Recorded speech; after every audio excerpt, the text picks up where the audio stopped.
course. It was the darkest day of my life.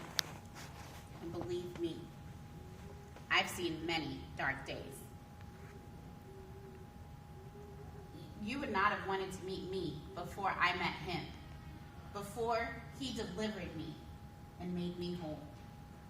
You think you've experienced torment, suffering, pain, agony? You think so?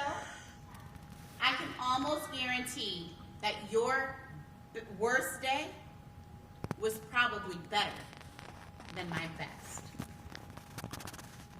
I remember the torment, the voices in my head, the awful things that I did while I was under the influence of those 7 evil spirits. I can't remember how or when they came, but I remember small moments of clarity where the real me would peek out. But it was mostly just a blur of violence and waste, of ungodly passions and despicable, disgusting thoughts. I can't begin to count the number of lives that I ruined in those days. It was awful, and I was trapped. I thought I'd be trapped forever, but God had other plans. I remember my deliverance day. Something was different with the spirits that day. I can't fully explain it, but they seemed more bold, and yet, at the same time, they seemed almost afraid. The real me was able to sneak out long enough to hear that there was a teacher named Jesus in the marketplace that day. I don't know how, but I just knew that something was going to happen that day.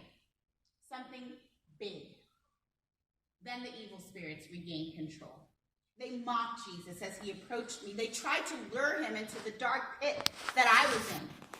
But Jesus had other plans in mind that day.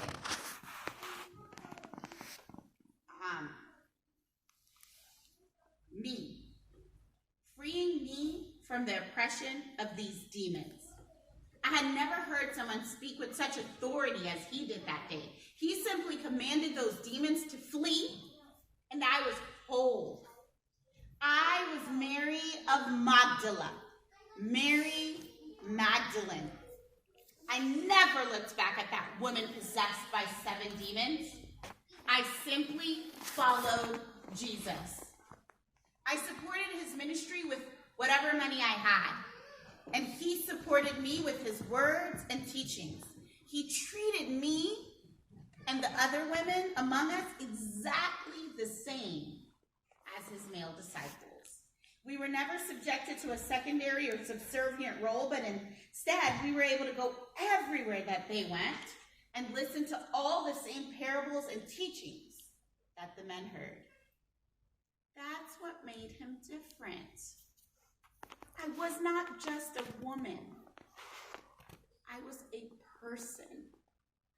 I was his follower. And I followed him everywhere.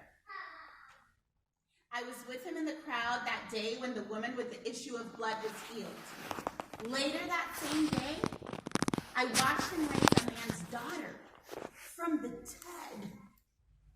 Just as he had done when he cast the demons out of me, he spoke with such authority and such confidence when he told the mourners that Jairus' daughter was simply asleep. They laughed, but I knew.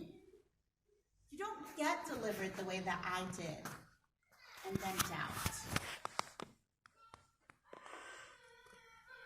Even though Jesus only took the girl's parents, Peter, James, and John into the room with him, I knew with total certainty that that girl would walk out of the room. As it turns out, I was wrong. It wasn't the girl that walked out. No, It was her mom coming to get food for her very much alive daughter.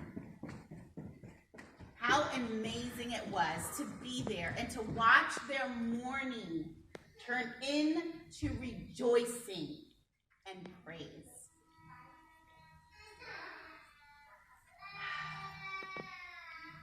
But still,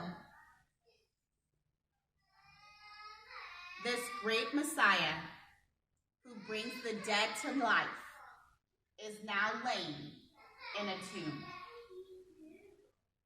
I watched it all. I witnessed him suffering on that cross. Standing there with his mother and John, I heard his forlorn cries. I watched him breathe his last. But in my heart, I know it's not over. I remember the things that he said about the Son of Man having to die, but yet being raised to life on the third day. I don't really understand that, but I do fully believe it. So yeah, it was a dark day for me. I had a front row seat to the torment